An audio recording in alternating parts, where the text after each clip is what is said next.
Good morning, everybody. I suppose if you're here and I'm here, we should do something about it. Stocks are up a little bit. You will enjoy looking at your stock portfolio if you have one. And as soon as I get my comments going,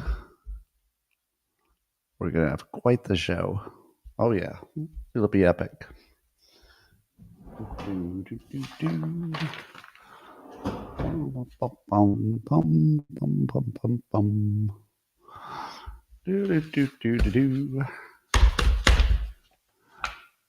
morning, everybody, and welcome to the highlight of human civilization. It's called Coffee with Scott Adams, and you've never had a better time.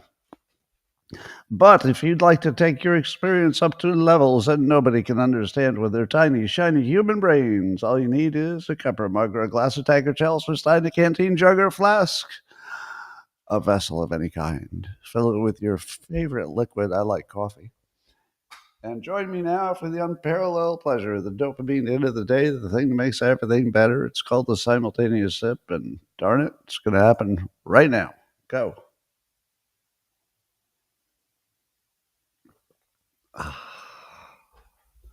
So good. So good. So I wonder if there are any scientific studies that they didn't need to do because they could have just asked me. Well, here's one. New York Post is reporting that a study was done on magic mushrooms. USSF did a study, and they found that a single dose of psilocybin, that's the magic mushrooms, one dose can help Parkinson patients with dramatic improved mood, motor function, and memory. And it even lasts even after one dose. Now, I wouldn't have known specifically that this would work for Parkinson's, but when was the last time you ever saw a study in which psychedelics were involved and the result was it didn't work? For whatever it was. They could test it for depression. Yep, it works. They could test it for a variety of mental problems. Yep, it works. They could test it for really anything that's happening in your brain or your body.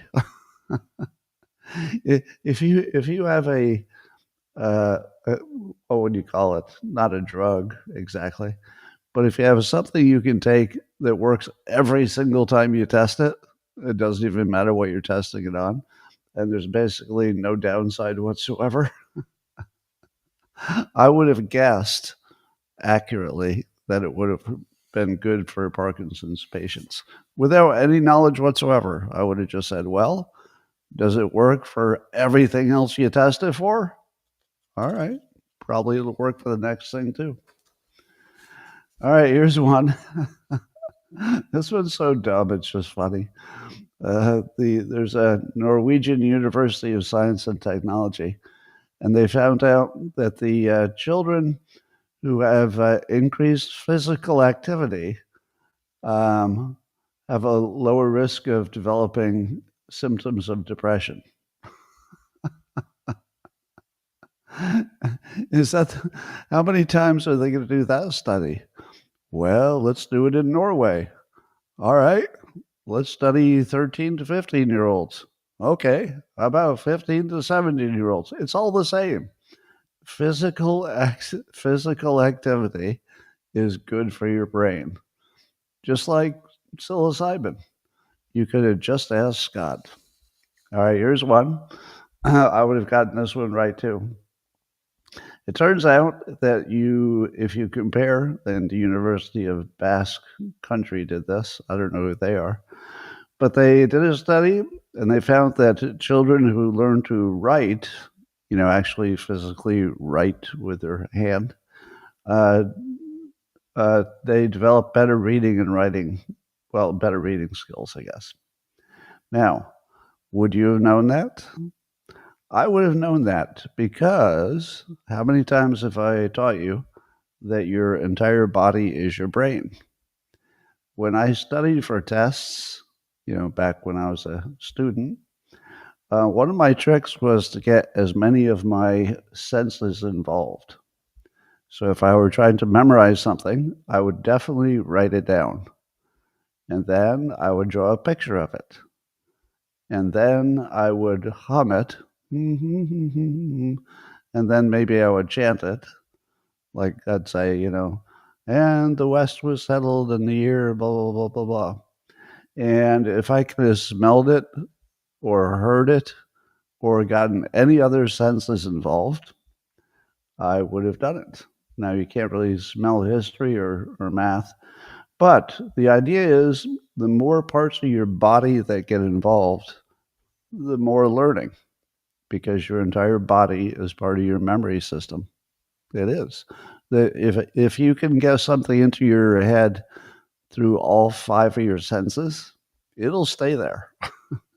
If you get it into your head through one of your senses, let's say just reading it on a page, it might stay there, but it's not going to be nearly as sticky. So the more your body that gets involved, you could dance it, you could sing it, you can chant it, you can write it down. Children, this is a great study trick. I would have gotten that one right. All right, here's a story. Business Insider is writing that the U.S. Army plans to flood its forces with drones. So every division of the Army is going to have all kinds of drones. You got drones here and drones there, and they'll probably have fewer aircraft and ground vehicles, but boy, they're going to have drones. Now, my big question wasn't it just a few years ago where the common wisdom is America couldn't make drones and that only China had all the parts and the know-how to make drones, at least make drones at an economical way? But apparently the U.S. has quietly developed quite the drone-making industry. But we don't really know who they are, or we know about Anduril, but that's a bigger enterprise. They do lots of different products, but there must be a bunch of other ones. Someone else who I guess was involved in one of these drone companies confirmed that they're making drones, and lots of others are making them. So I guess the problem of making drones in the United States has been solved, which is a really big deal. Now, probably they're not cost effective for consumers, but they're being made for the military. Now, if you build a big factory that's ultimately automated and it's got robot arms and stuff, and it can make drones, probably the price is going to come down, and probably there'll be consumer products too. So the United States is finally getting competitive in drone making. So that's good news. Did you know that because the anti-drone technology is getting really good, and again, Anduril is a company that can knock down drones with a man-portable device. Apparently, the Russians, in their war with Ukraine, are starting to use drones that are on fiber optic cables. Now, does that seem like something that could work? If you use your common sense, do you think that a drone that has to be physically connected to the operator with a very long fiber optic cable, how much distance are you going to get on that?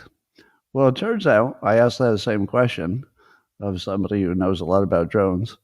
And apparently the Russians can get these fiber optic driven drones. They can't be knocked down with a electronic attack. They can go from 5 to 12 miles.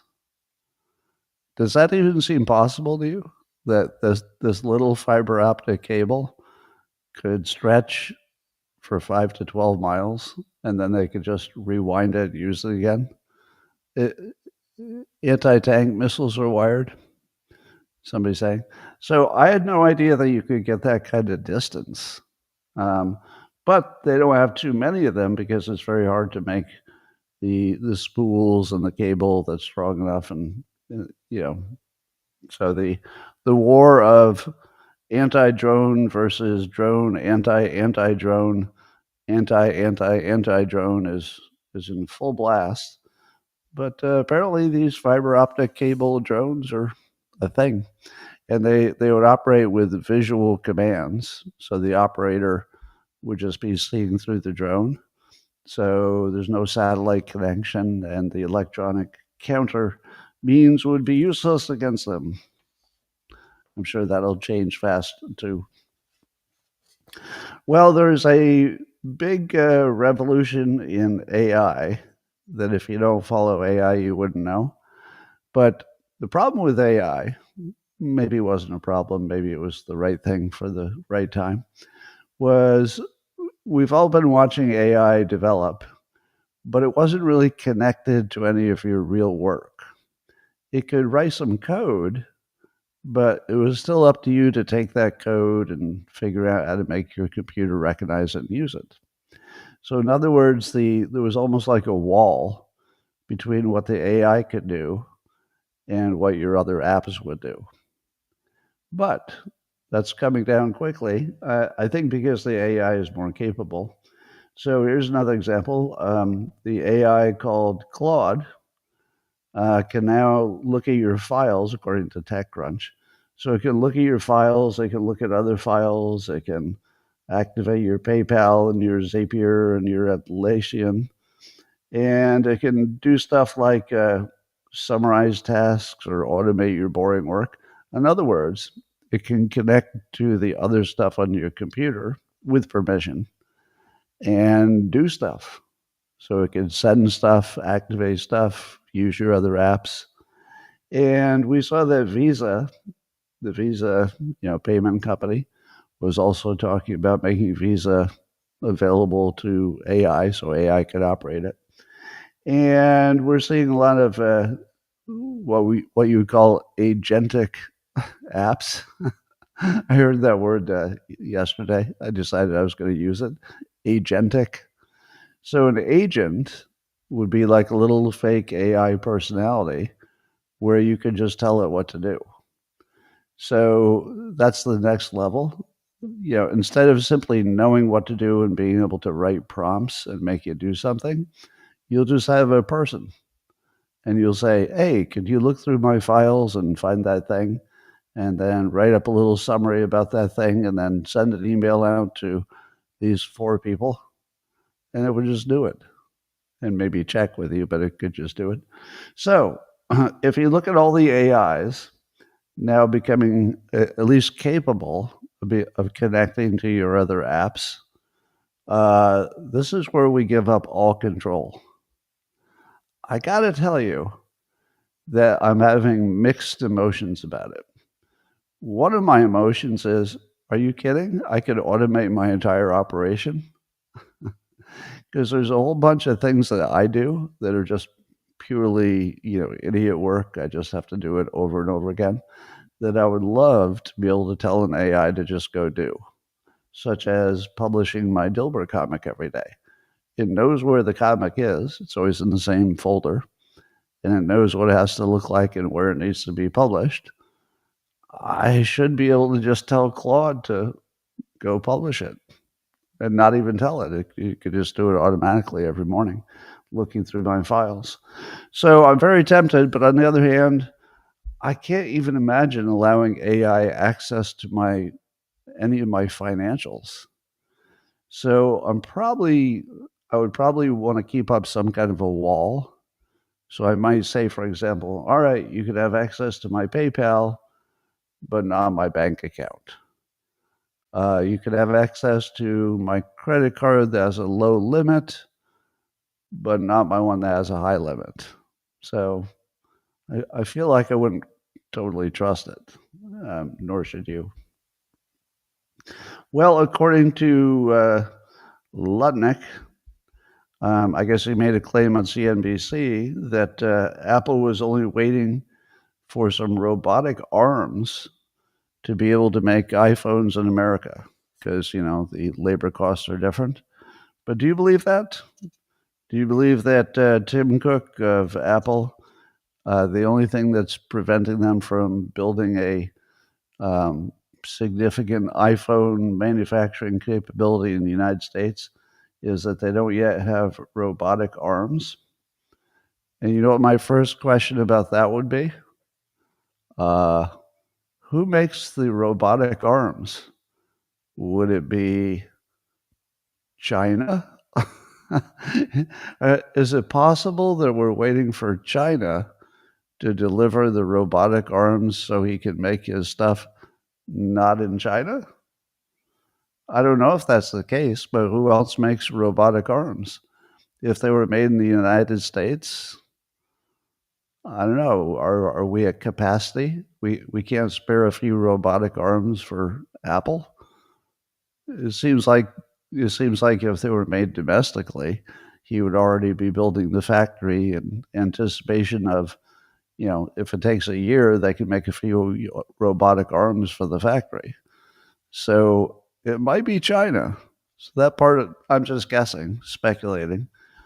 But maybe South Korea, you think? Maybe South Korea? Could be. Well, you probably all saw the story that Mike Waltz was promoted fired, which is such a perfect Trumpian thing to do. So I guess Trump didn't want external forces to make him fire Mike Waltz, but the cry for his termination was going. He was the U.S. National Security Advisor, but he also was accused of some mistakes in Signalgate, and Trump, presumably, we can't read his mind, but the smart people say Trump just didn't want to, give up the W. So instead of firing him, he does remove him from the office. But hours later, Trump announced that he was going to nominate him to be the UN ambassador, a role requiring Senate confirmation. Now, I'm going to tell you a story from my college experience because it's the only other time I've ever seen this happen. So he got fired into a promotion. Some are saying that's a better job, the UN ambassador. I don't know if that's true. But let me tell you something from my college experience. I'll make it fast.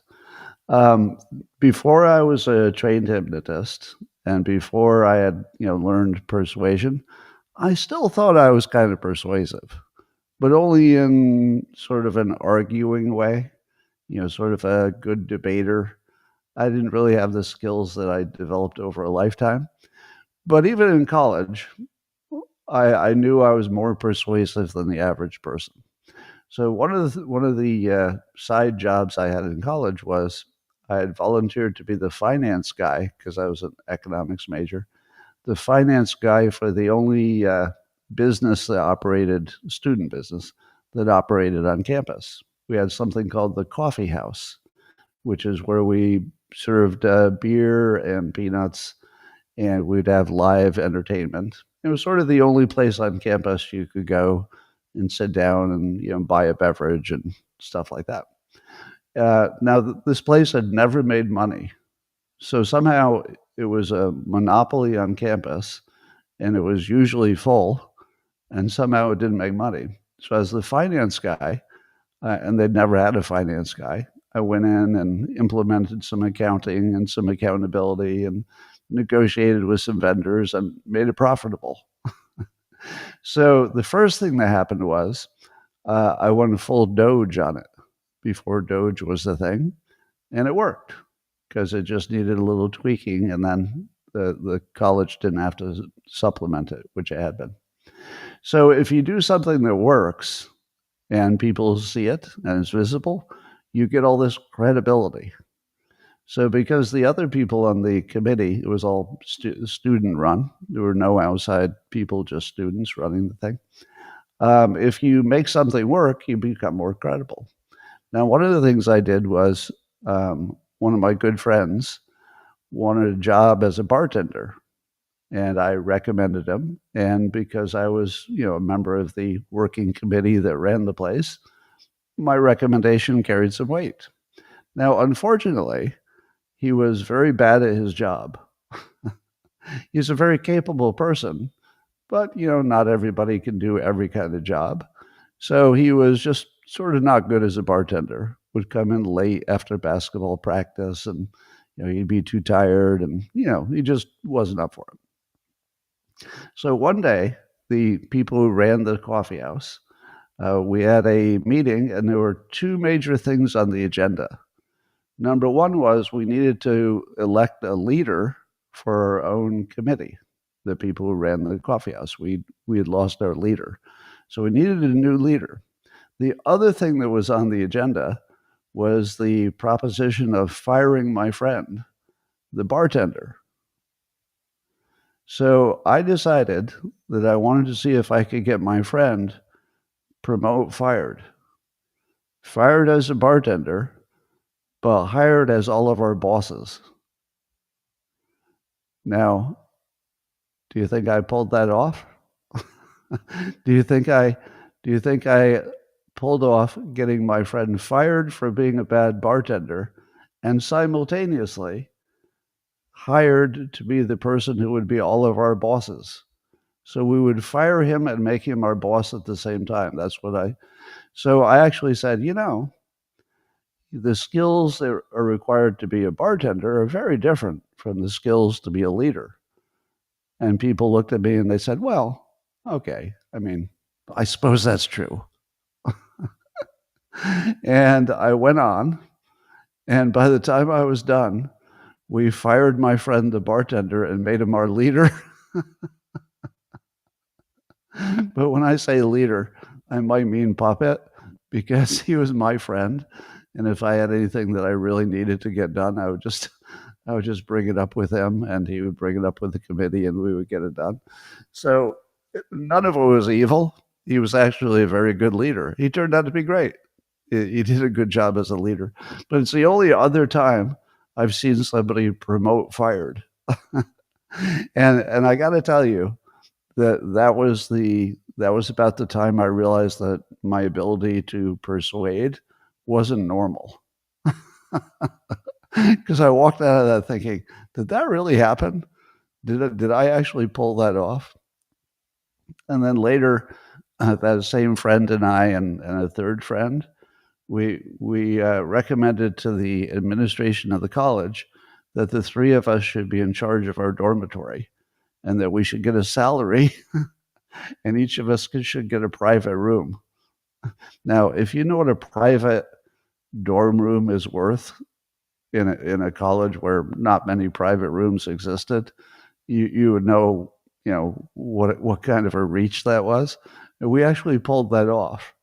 We actually convinced the administration to fire, or not hire again, I guess, the professional guy who lived in the dorm, just to make sure that that we were in line.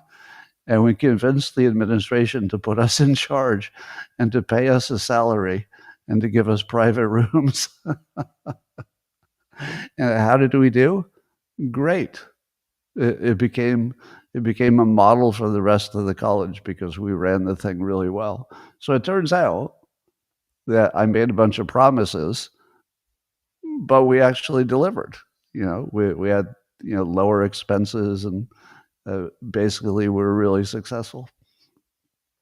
So long before I entered this domain, I was aware that I had unusual powers of persuasion, and I didn't know what the limit was, and I still don't, and neither do you. All right. Apparently, the FBI assistant or special agent, guy named Elvis Chan, who had been apparently the main censorship liaison between the FBI and social media during the 2020 election. As you know, the FBI tried to suppress things on social media, and he was the main guy, and he's been placed on terminal leave. So the Trump administration continues their purge of people who were censors or, in their view, bad actors in the past. Here's no surprise. A federal judge ruled that the Alien Enemies Act, the one that Trump is using to deport the Venezuelan gangs, does not apply. And so, therefore, Trump cannot deport the Venezuelan gang members using the Alien Enemies Act. Now, the argument is that they don't meet the definition, and this judge said that it must involve an organized armed force entering the United States to engage in conduct destructive of property and human life in a specific geographic area. So that's Judge Fernando Rodriguez Jr. He's actually a Trump appointee. But he says the rarely used law, because it's very, very old law, can only be invoked when a, quote, organized armed force is entering the United States. Now, to me, it seems like these Venezuelans, at least we've been told by our administration, are organized and are sent by Venezuela with the express purpose of messing up the United States. So to me, it meets the definition. And I also think that the commander-in-chief is the one who should decide if it meets the definition. I don't feel like the courts should even make that decision. It just feels like it shouldn't be their domain. Maybe it is. But if you have a commander-in-chief whose job it is to protect the country, and we allow the commander-in-chief to have a pretty wide latitude because you don't want them to be handcuffed by process if they're trying to protect the country, I just feel like I would give the nod to the commander-in-chief on this one. So we'll see what happens with it. The ACLU was, arguing that it should not be the law. Now, what would be the alternative? If we don't deport them, that wouldn't stop us from arresting them, right? So would we just have to build some kind of El Salvador-like facility for jailing them? So it just seems like it's going to be expensive. And what are we going to do? Leave them there forever? Because they're still going to be non-citizens. And if we can't deport them, what do you do with them? Put them in our American jail just forever? Because they're still non-citizens and they're still, have a criminal connection. Maybe Gitmo. Somebody says Gitmo. I don't know. I don't know what the alternative is. We'll see. Well, I think this is funny. The CIA is saying publicly that they've got some videos that are in Mandarin, and they're aimed at recruiting Chinese officials. And John Ratcliffe of the CIA says one of the primary roles of the CIA is to collect intelligence by recruiting assets that can help us steal secrets. Now, isn't it funny that we say that out loud? Hey, China, we want to recruit some of your citizens. Here's a video. And when they become traitors to your country, we're going to have them steal your secrets and give them to us. Now, it's not like we don't know this goes on, right? Obviously, China has a zillion spies in the United States. Obviously, even our allies have spies in the United States. Obviously, the United States has spies in every country we can put a spy in. But it's something hilarious about just saying it out loud. That we can just say, oh, by the way, China, we're trying to recruit some of your officials. We'd like to get our spy numbers up, so we'll be offering them excellent deals and retirement packages. But we'll be recruiting your people as our spies. Now, it makes me wonder, is the real play to get extra spies, which, maybe partly that's the real play, or is it to make China doubt their own cohorts in government? Because I love the fact that if China saw we were making a big push, then everything that the other leaders were doing would start looking suspicious. So what this does is, this is a persuasion play as well as a recruiting play. The persuasion would be, if you put in China's head that we're actively recruiting, then anything that another Chinese leader says that isn't exactly what you want them to say, you're going to say to yourself, huh, I wonder. I wonder if that one got promoted or got recruited. I don't know. You're acting a little bit suspicious. Why is it you need access to this information? Oh, well, under normal times, it would be normal for somebody to say, I need some access to some confidential information to do my job. But if it were in your head that America was recruiting more spies, and then your fellow leader said, "Oh, can I have access to that private information?" You'd say to yourself, why? Why do you need that? So I think it's very clever in making the Chinese leadership doubt other Chinese leadership. So that's kind of clever. Well, we heard from, I guess, Susie Wiles, chief of staff for Trump, that Elon Musk is no longer physically in any kind of office in the West Wing. He's doing things remotely by phone. He's still involved, but to a lesser extent. And obviously, he's going to be paying more attention to his businesses. But Jesse Waters met with the Doge team, and they did make some news, but I'm not going to report any of it. As you know, I've made the mistake of repeating what Doge has claimed in the past, and I got bitten every time. So they have some provocative claims that, if they were true, would be pretty newsworthy. But since I can't tell what's true, and Doge has overclaimed and left out context, and in some cases just been maybe wrong about what something meant, I do believe that they're honest in the sense that they don't say stuff unless they think it's true. I don't think they necessarily get everything right. So I'm not even going to report, the provocative claims of the things they say. I do think that directionally, Doge is good, and I don't think it came anywhere near its own stated goal of finding $1 trillion or so. And I'm not even sure if the 160 billion they claim will actually prove out. But here's what I think is the biggest benefit of Doge. It made Doge a thing.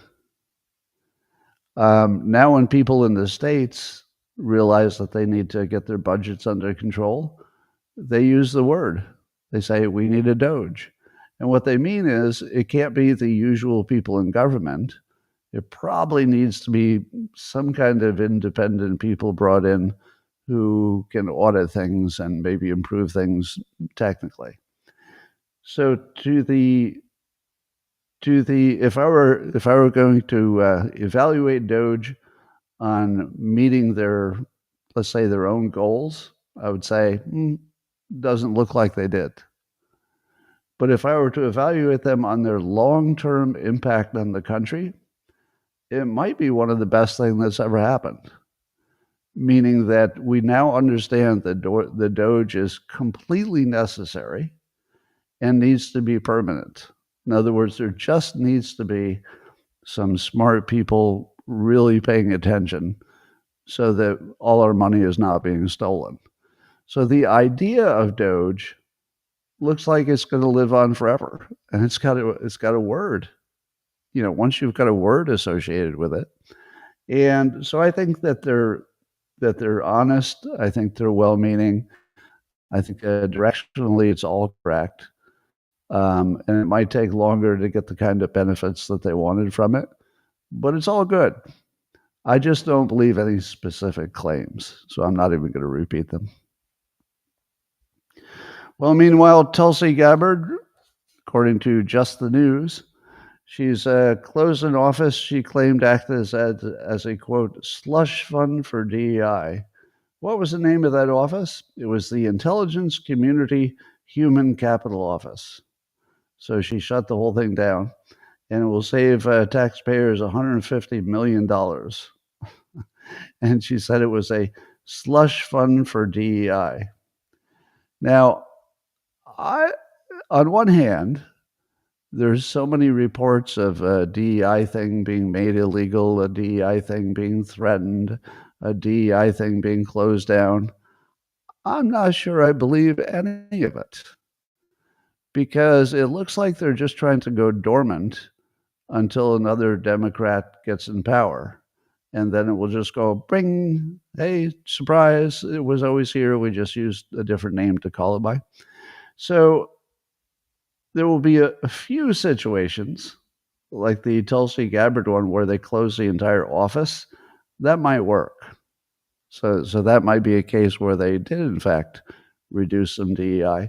But with all the colleges and the big corporations and all the various little entities of government that are trying to be part of the resistance instead of the administration, I feel like they're just going to hide all this stuff with secret names and change the change the look of it until they get power back, and it will just completely come back. So I don't know that it can be killed, even though it's being treated as unconstitutional and illegal by the current administration. All it's going to take is the next administration to say, oh, no, actually, it's completely legal and everybody should be doing it, so we're going to do it like crazy. So I don't know about that. But here's some good news. Joe Hoft is writing about this. Mercedes says they're going to shift more vehicle production to the U.S. Now, that would be in response to the tariff threats. But they're not the only ones. So here's a list, I guess, according to the administration, of other automakers who are looking to move more production to the U.S. So you got BMW is thinking about adding more production in South Carolina. You got Honda plans to shift production from Japan to the U.S., some production. So all of these are partials. Hyundai is going to do some big investment in the U.S. Kia plans to produce hybrid vehicles in Georgia. Nissan is considering moving production from Mexico to the U.S. Stellantis, I don't know who that is, says it will reopen its Belvidere, Illinois plant for mid-sized trucks. And Toyota said it will boost hybrid vehicle production at its West Virginia plant. Now, those seem like pretty big accomplishments, but it gets better. So now you have to be careful about whether all these news reports are exactly true, but it's starting to look like Trump is getting big wins in the automotive industry, and those would be good jobs. So that would look like a win. But Tim Cook is reportedly excited, according to 9 to 5 Mac, whoever they are, that TSMC, the big chip making company that's based in Taiwan, is going to break ground on their third U.S. chip plants. So that would mean that they're building 3 of them, because I don't think any of them are complete. So that would mean they're building 3 U.S. chip plants. And Apple's Tim Cook says he's excited to be the first customer of the Arizona chip plant. Now, let's say this is true too. This would be really, and then we heard about NVIDIA, making sure that it's going to do a gigantic increase in capital expenditure in the United States to make their stuff. So, is this really happening? Is Trump actually successfully bringing the automotive industry back to the U.S.? Because it looks like it, at least to some degree. At the same time that the biggest, most important chip companies are wildly building production in the United States, because it looks like it. This is very impressive. This is very impressive. And we'll talk about China and the tariffs in a little bit. But, you saw that the stock market is up today. There are reasons for that. If Trump gets this to work against, all the experts' recommendations that trade wars are always bad and tariffs are always bad and there's no exception. It's going to be one of the greatest accomplishments of any president ever. Now, it's too early, much too early, so I'm not going to declare that it's working. But boy, it looks like it's working. And I don't say that easily because I would have been wait and see, you're not going to know anything for 2 years. But it kind of looks like it's working already. And that would surprise the hell out of me. The rate of it working would surprise me, not that it worked. Meanwhile, Trump has he's trying to cut funding on NPR and PBS. Now, you should know that doesn't close them down, but it will put them under pressure because a lot of that federal funding would go to the local and urban stations, and then some of that money would flow back to the national ones. So they may have, they might have to downsize a little bit, and maybe some local stations won't operate. But for the most part, they'll stay in business because most of their funding is from private donations. And if it goes the way things usually go, the Democrats will just donate more money so they don't go out of business. So, but I am happy that the government is not funding a biased news entity. So that would be, and there's also Congress would need to approve the cuts, and there could be legal challenges. So it doesn't even mean that their funding is going to be cut, because there's going to be legal challenges, and they're just going to shop for some judge that will say anything about anything. And at the very least, they'll have to probably fight it to a higher court. Trump also says he wants to take away the tax-exempt status from Harvard. And the reason giving is that they are racists and they're violating civil rights, basically because of their DEI and hiring preferences, etc. So I don't know, this feels right. If Harvard absolutely wants to continue violating the Constitution by, favoring one race over another, etc., I don't want them to be tax exempt. Maybe you can do things privately illegal, but why would we keep giving you money? So I understand that they do super valuable things for research, etc. But why does all of our research have to go through universities? Is that necessary? Maybe what we really need is that our research facilities are no longer connected to a university. Because you know what happens if you give $1 million to Harvard, how much of it actually goes to the scientist? Not much. Actually, most of it will go to the overhead for the college. So don't you think we just need to completely retool where we're giving money for scientific research? I feel like there's a much less expensive, more effective way to do it than to have it couched in some racist college. So maybe that'll turn into something good. So I'm going to mention this probably more than once. I've already said it.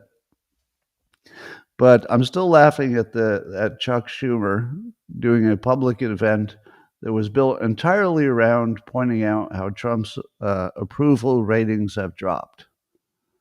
So that was the whole point. Trump's approval ratings on polls have dropped.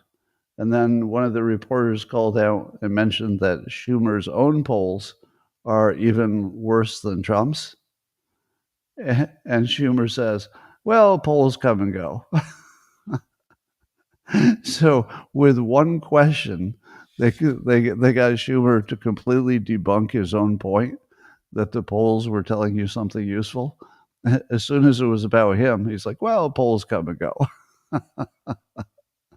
Now, on one hand, it's a funny story about an elderly Democrat leader who's just a clown and, was completely outmatched by one question. One question just destroyed his whole thing. But there's a bigger thing going on. I think the biggest gaslighting that's happening right now is the idea that the polls are driven by public opinion, because that's what you think it is, right? The pollsters ask the voters, what's your opinion? And then they give us the result. Well, I was listening to Victor Davis Hanson explain that some of these recent decreases in Trump's polls are because the pollsters simply didn't ask many Trump voters the question. So instead of asking, let's say, half of the people who are Trump supporters, and let's say half who are not, what do you think of Trump? Because that would match the actual vote, right? Because the vote is usually, almost a tie. So if you wanted a good poll, you'd want to talk to about half of the people who voted for Trump and half of the people who didn't. And then that would tell you something. But if you favor the people who didn't vote for Trump and you say, what do you think about his approval? And they say, not so much.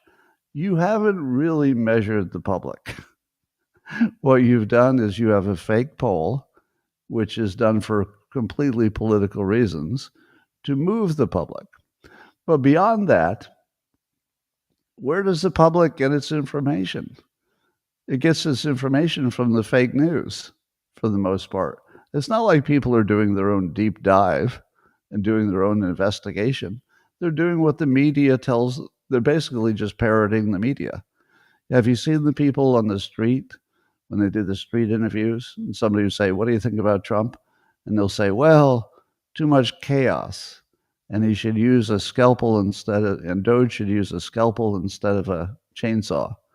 Where do you think they get those buzzwords? They didn't do their own deep dive and come up with the same buzzwords. They're literally reporting what they heard on the news, which we know is fake news. So you got your fake news that's come up with this trick. I don't know how long they've been doing it, but they're doing it now, where they pretend that the public makes up its own mind. The public doesn't make up its own mind. It makes up its mind based on what the media told it.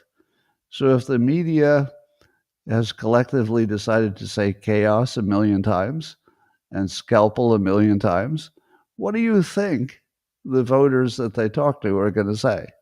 Well, the Trump voters are still going to favor Trump. The polls show that. But what about the other people who are oversampled? The oversampled people are just going to repeat what they heard on MSNBC and CNN. Oh, they didn't use a scalpel, and there's so much chaos. Can you give me an example of the chaos? Well, they didn't use a scalpel. Okay, well, we talked about the scalpel thing, but what would be the chaos? Well, all the tariffs seem to be moving, and they're complicated, and they keep changing. And then you would say, you mean exactly like Trump tells you he always negotiates, where he brings great uncertainty into a situation until people are begging for certainty, and then he negotiates and gets what he wants? You mean that? Is that the chaos you're talking about? Oh, no, on MSNBC, they said it was all bad. It must be bad chaos. There's nothing like public opinion happening here. There is just brainwashing, and then the media looks at the pollsters and go check to see if our brainwashing is working. And it does work because they're using Nazi technique. The Nazi technique is you tell a big lie, and then you repeat it endlessly through the media that you control. That's what we're watching. You're watching Nazi technique that the Democrats use very successfully, and then they launder it through polls, so it looks like people made up their own minds. It's the greatest gaslighting that's happening right now, and I'm impressed as hell. Meanwhile, I always tell you about the designated liars, the DDLs, the Democrat designated liars. So Swalwell is one, Jamie Raskin is another, Adam Schiff is another.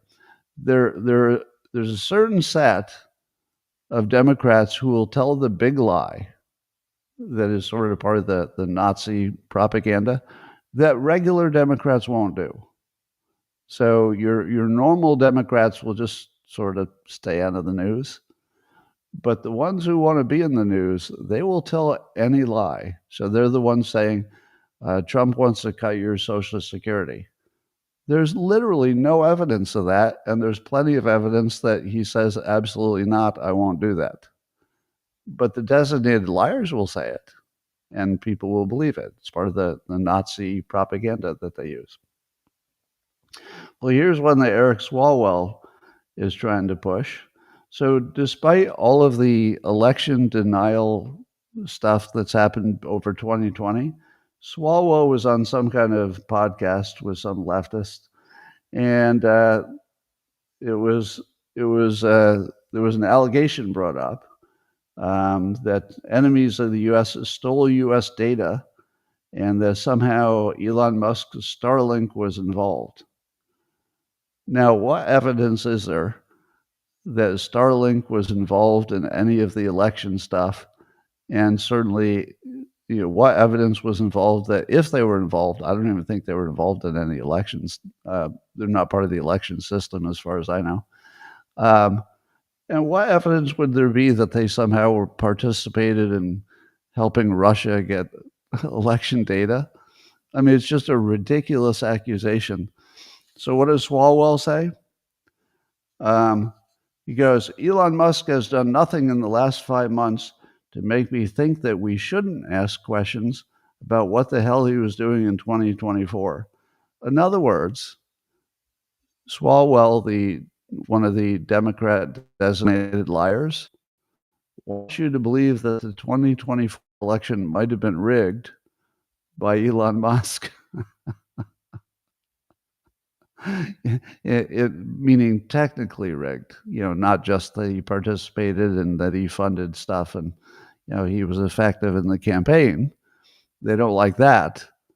But how shameless do you have to be to say something like this? Well, we can't rule it out.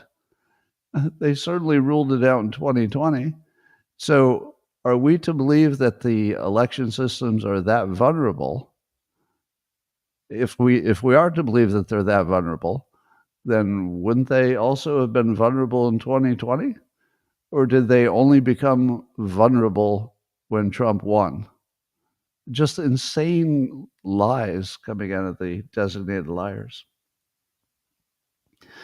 Well, meanwhile, according to the AP, that 60 Minutes report that caused Trump to sue CBS.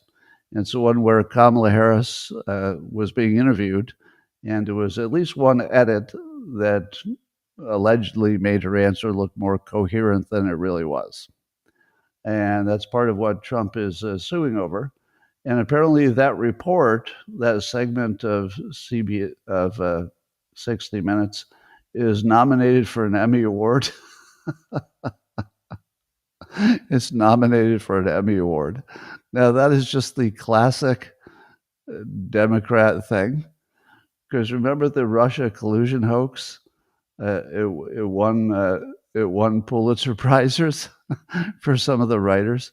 The people who were pushing the biggest hoax this country has ever experienced, probably the biggest one, got a Pulitzer, and now the fake, and now the 60 Minutes thing that will probably end up in a win for Trump.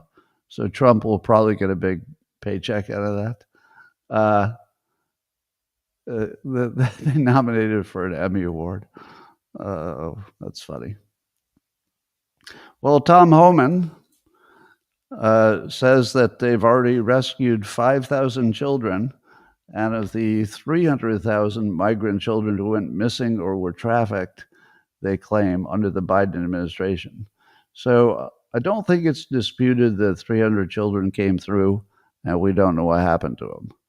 So that's what I think that's what RFK Jr. was referring to when saying that the United States was complicit in child trafficking, is that we allowed 300,000 kids to come through without really checking where they were going or who they were with. at least jacking enough. And so 5,000 of them had been rescued, and at least some of them were in forced labor. What kind of forced labor do you think that was? Because, I've never met anybody who was in forced labor in the United States. So there's probably some enormous underground, thing going on. But, I don't have any contact with it, thank God. Anyway, according to Just the News, the House Judiciary Committee that's working on the current write-up of the 2025 budget proposal, it looks like they're going to put a cover charge on entering the United States. And I always used to joke about this, that entering the United States should have a cover charge and maybe a 2-drink minimum. But here's what they're proposing, or at least they're noodling on. We don't know if this will become an actual proposal yet. But the asylum seekers and parolees would pay a $1,000 minimum fee if you're an asylum seeker. Now, how many asylum seekers could afford $1,000? So I assume this would be a way to reduce the number of asylum seekers. And then migrants requesting temporary protected status, and I don't know how that's different from an asylum seeker, but let's say it is, would have to pay $500.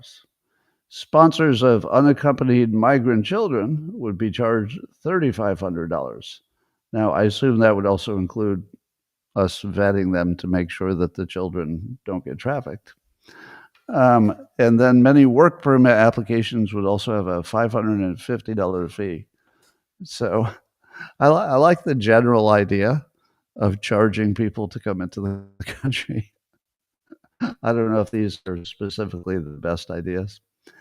According to the Post Millennial, the Texas State House is passing a bill banning political memes with fines of up to 1 year in jail. Now, when I first read that, I was kind of dealing with at the headline level, and I thought, are you kidding me? You could go to jail for a year for a meme? But it turns out this would be limited to the paid political advertisers. So in other words, if you were running an ad, if you were running an ad on TV, for example, and it was a paid political ad, you couldn't use AI to make it look like your opponent did something that they didn't do. It would not apply to you and I making a comic and putting it on social media. So it's not that different than requiring some kind of, honesty in political ads. But my question is this: when has there ever been an honest political ad? I thought that political ads were always lies, no matter who did them. Isn't that your experience? The political ads are always lies? How in the world do you distinguish between a meme, which would be a political lie if it were showing something that didn't really happen in real life, versus them claiming, let's say, that Trump is going to cut your Social Security? Do you think there are any political ads that are going to say Trump is going to cut your health care and your Social Security, which, as far as I know, will not happen? It's not true. Would you go to jail for a year for claiming that he will? Or is that just an opinion? Whereas if you had some AI and the AI looked like Trump saying something that he didn't really say, would you go to jail potentially for a year because the AI is more persuasive than simply saying he said it? I don't know. I got a lot of questions. I'm not comfortable with this, but at least it's limited to paid political ads. Well, I saw Tucker Carlson pushing for asylum for Russell Brand. And I'm going to read what Tucker said. And I don't know exactly, obviously I don't know about the charges against Russell Brand, but I'm also in favor of offering him asylum because it feels like, and Tucker says this better, I'll give you what Tucker said. It does feel like it's politically driven, as opposed to driven by actual victims. So here's what Tucker said on X. Russell Brand was once a famous left wing actor celebrated by the British establishment. Then he criticized the government for using COVID to turn the UK into a totalitarian state. The accolades abruptly stopped. A government TV station accused Brand of committing sex crimes against anonymous women they refused to name. Government officials called for his opinions to be scrubbed from the internet. Again, this is Tucker Carlson saying this. Last month, British prosecutors charged Brand with rape and sexual assault. None of the charges are backed by hard evidence. All of them supposedly took place more than 20 years ago, one of them from the 90s. The entire case is transparently political and absurd. A near identical replay of the fake rape charges authorities brought against Julian Assange 15 years ago. Russell Brand, whose youngest child is barely a year old, now faces life in prison. He has no shot at a fair trial because Britain is no longer a free country. Over the last few years, millions of foreigners have applied for asylum in the United States. Russell Brand actually deserves it. Say a prayer that the Trump administration comes to his rescue. I'm going to say yes. Political asylum, we should absolutely offer it to Russell Brand. Because it does look so political. I mean, he became one of the most effective non-anti-Trump people because he wasn't anti-Trump. And it seems like a really big coincidence that when you get somebody who's that effective, suddenly they have rape charges. You know, it's just a little bit hard for me to believe that these are based on reality, as opposed to it's just the normal play that comes from the, you know, usually the intelligence wing of a country that's trying to stop somebody from doing what they do. So remember, you know, Assange isn't the only one. Trump too was, you know, brought up on charges that to me looked pretty suspicious. So yes. Now I will tell you that when was it? Was it 2 years ago? 1 year ago? I'm losing sense of time. So I was asked to be a guest on Russell Brand's show, which of course was, you know, a gigantic, you know, honor, and he was at the top of his game before the accusations. And the very week that I was going to be on his show is when all this news first broke that he had been accused of these terrible crimes. And I got to tell you, he did the best he could, but boy, was he affected. I mean, you could tell he was not his usual self. So I never got to experience being on his show when he was at the top of his game because he had taken a gut punch, you know, that very, I think within just day or two of me being on the show. So I felt very bad for him. And yes, asylum. Let's check in with Germany. According to Reuters, I guess the leading conservative party, the AfD, which is leading in the polls, has been designated an extremist entity by German intelligence. Does that sound legitimate?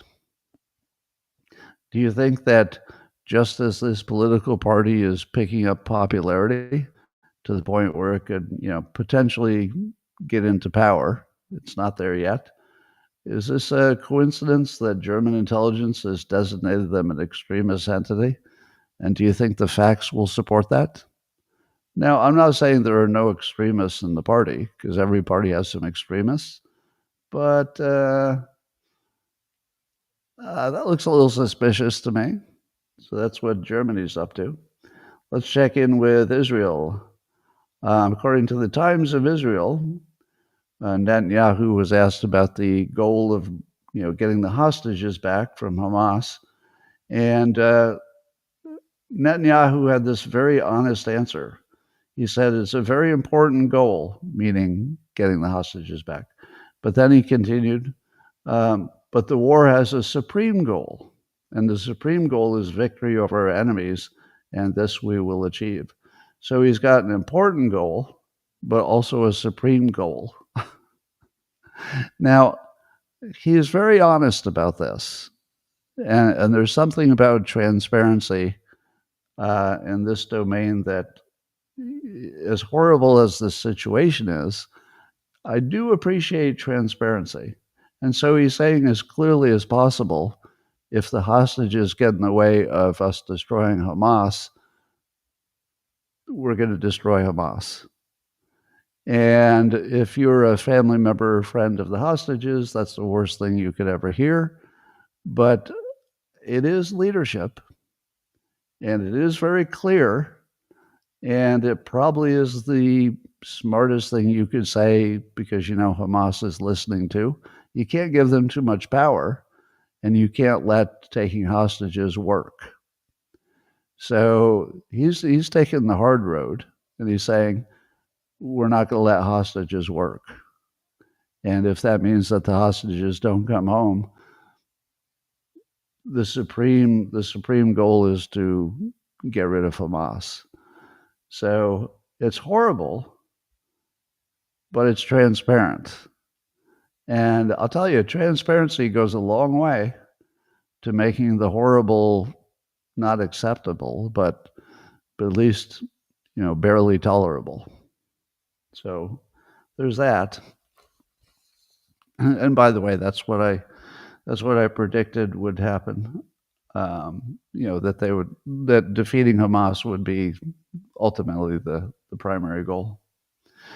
Well, according to President Trump, he said that all purchases of Iranian oil or petrochemicals must stop now. He says that any country or person who buys any amount of oil or petrochemicals from Iran will be subject to immediate secondary sanctions.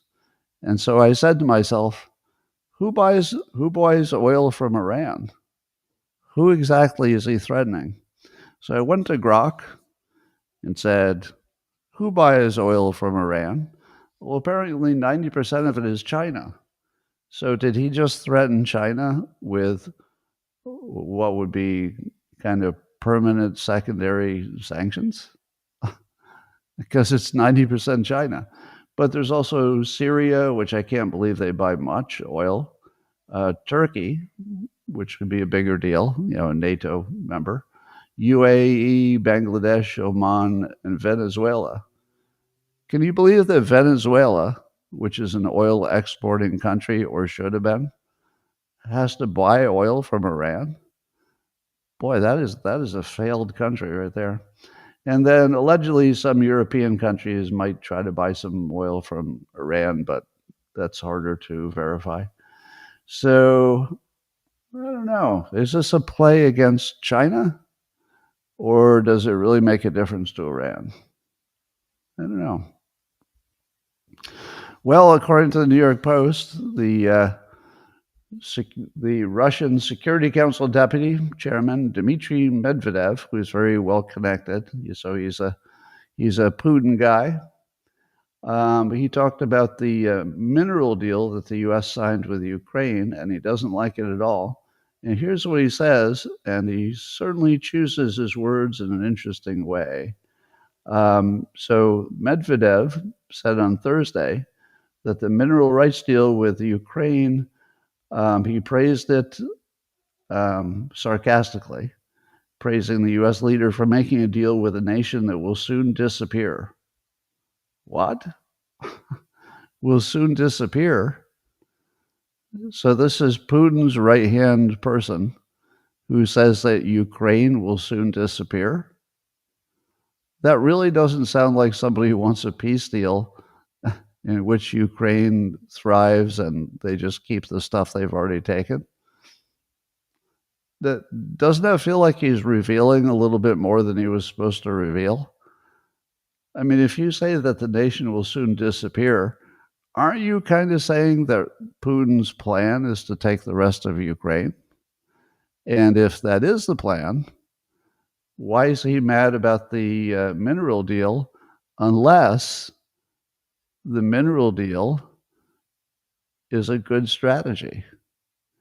So I was kind of criticizing the mineral deal as too weak, meaning that it wouldn't stop Russia from doing anything. But maybe it isn't. Maybe it isn't.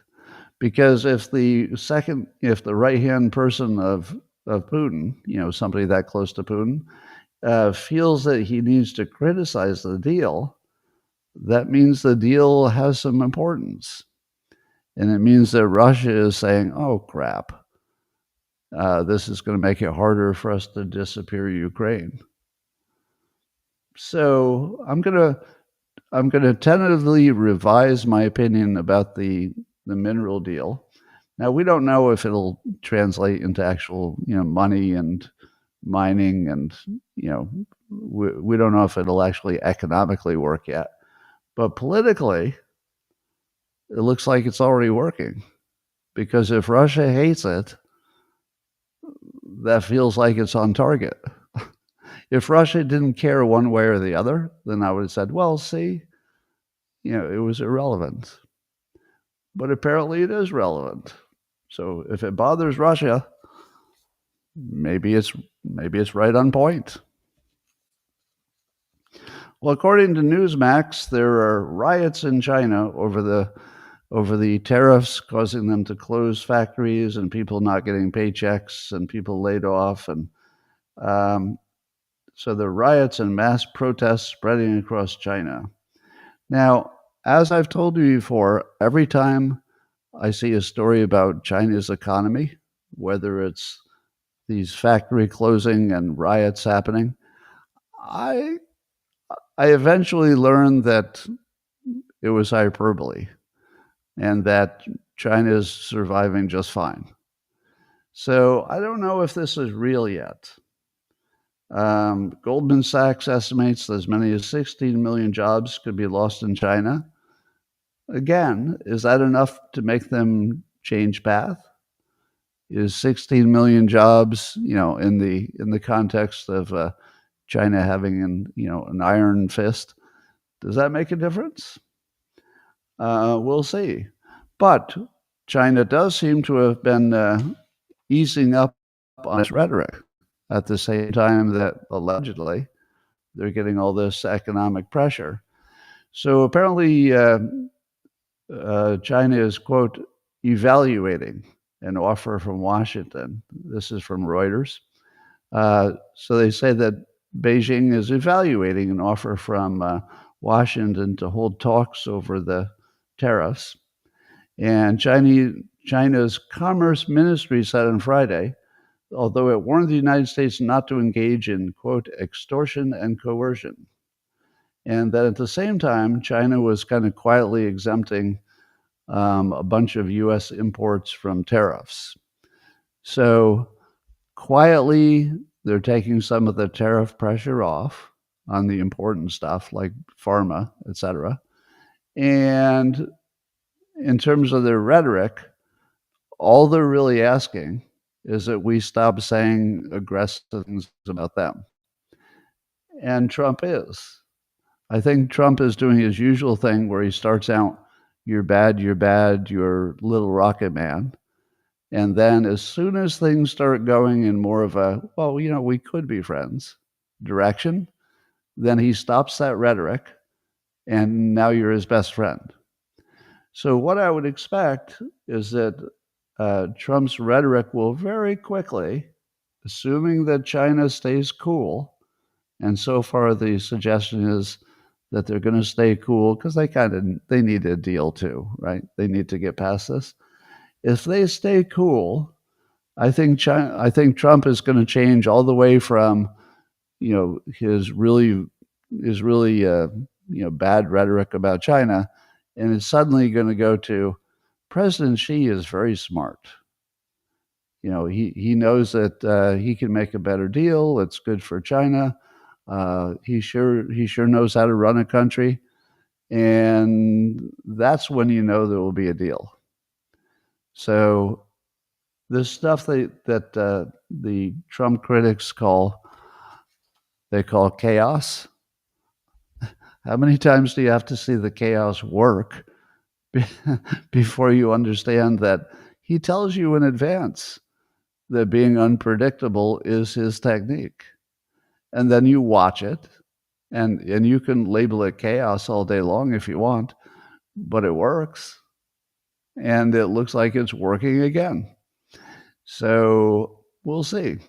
I don't think it's an accident that the stock market is looking stronger than people expected, because I think the stock market is saying, you know what? I think there's a pretty good chance that China is going to, get the rhetoric it wants because things just calm down over time. And then they're going to say, all right, now we can negotiate as peers, and we won't negotiate like we're being blackmailed, and maybe we can get something done now. We'll see. We shall see. All right, that's what I got for you today, ladies and gentlemen. I'm going to talk to the locals people privately if all my technology works. And the rest of you, thanks for joining. I will see you same time, same place tomorrow. And we'll have some more fun. All right, locals, let's see if I can go private with